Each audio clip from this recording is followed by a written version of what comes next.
Being True to Oneself by Carlo F. Romulo.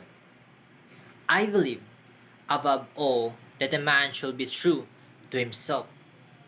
I believe a man should be prepared at all times to sacrifice everything for his convictions. Twice during my life, I had been called upon to make this sacrifice. After Pearl Harbor, the Philippines was invaded by Japan. I had never been a soldier. I was a journalist.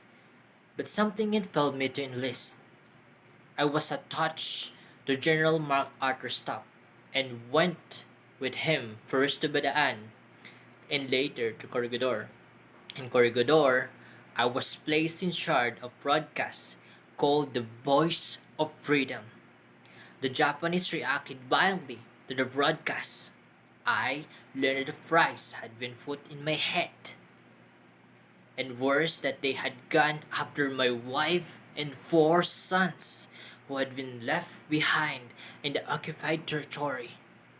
I suffered indescribable torment, worrying about my loved ones.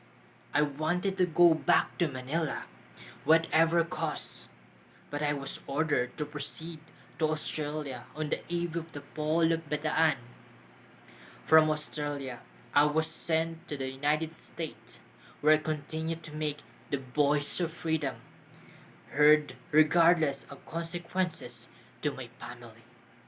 I did not see them again until the liberation of my country by the American forces under General MacArthur, aided by the Filipino guerrillas who had been carried on a vigorous resistance during the more than 3 years of enemy occupation. The second time I was called upon to make a considerable sacrifice for my conviction was during 1953 national elections in the Philippines.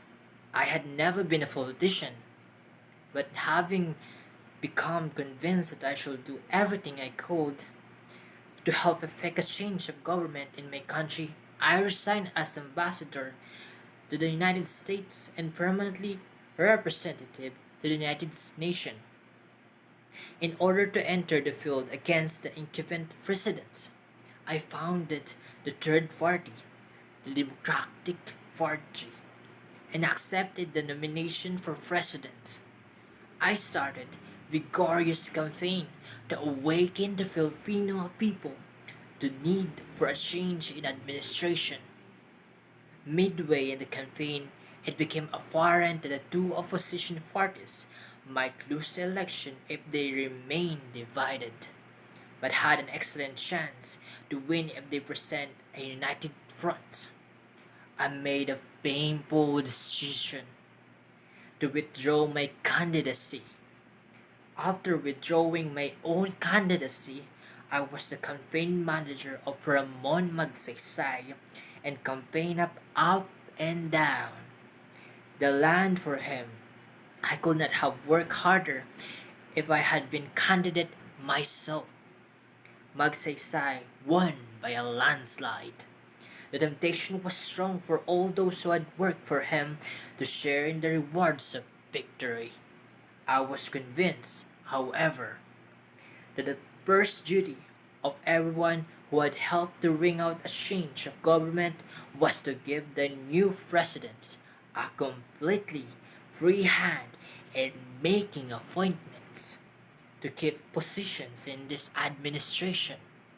Immediately after the election, I left for the United States. As I look back, I see this pattern of action and renunciation repeated over and over again in my life, in things great and small, in war and in peace. Some may call this a credo of self-sacrifice.